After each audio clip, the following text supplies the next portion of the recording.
The group called Venture for America is preparing young men and women to impact the outcome in the business world. And one of the ways is through a unique boot camp. We have Corey and Jasmine here with us with more info on that. Thanks a lot for coming in this morning. Thank you for having us. So let's start with you, Corey. Why don't you give us some information on this boot camp? When I think of boot camp, I think, a lot of physical activity. So tell us what this is. Yeah, it's not necessarily a physical activity. It's more so mental and just really prepping our fellows to be able to go out into the workforce and to really get them the tools needed necessary to start their entrepreneurial endeavors. So there's sessions around project management and ideation sessions, and at the end of it, they actually have a pitch competition from a product that they're creating. And what is the end goal here overall for the organization? The end goal is we're really about inclusive entrepreneurship. So we want everyone who, particularly those who have been on the outskirts and not really had access to entrepreneurship, we want them to have that access. So we're an on-ramp. So we really want fellows to be able to have access to networks, resources, and just a community that can help build them and grow them so that they can start their businesses. And Jasmine, let's talk about the Fellows Program. How exactly does that work? Yeah, so I was actually contacted by VFA, and they brought the opportunity to us. You sign on to be a fellow, and they partner with different cities like Detroit, and partner with different startups in those cities.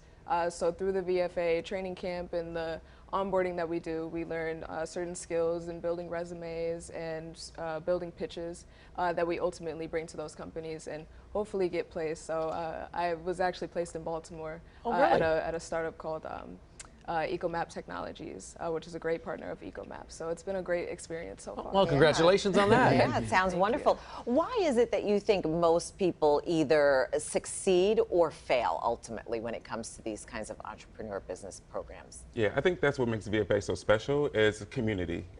On it, a lot of times entrepreneurship can be lonely.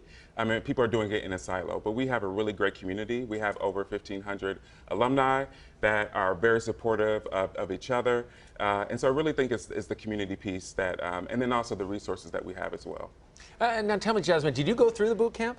I'm currently in the training camp. You're currently in it. Okay, yeah. so give us your view of what's going on right now. I mean, it's been an amazing experience so far. We're all just kind of learning together and building these really professional skills that we can take on into the workforce and building a great network of different fellows as well. I think that's been the best part so far. Very hands-on. That sounds good. All right, really quickly before we let you go, how do people find out more information if they're interested? They can go to ventureforamerica.org. We are actually opened up our application, so if anyone is interested in that, they can visit the website, as well as we're also looking for more company partners to hire fellows like Jasmine as well, so they can go to the website and find more info. Well, sounds like a lot of success stories, just like the shirt says, Venture for America. You want to check that out. Thanks a lot for coming in this morning. Really appreciate that. Thank you. Time for a quick break here on CBS News Detroit at 7.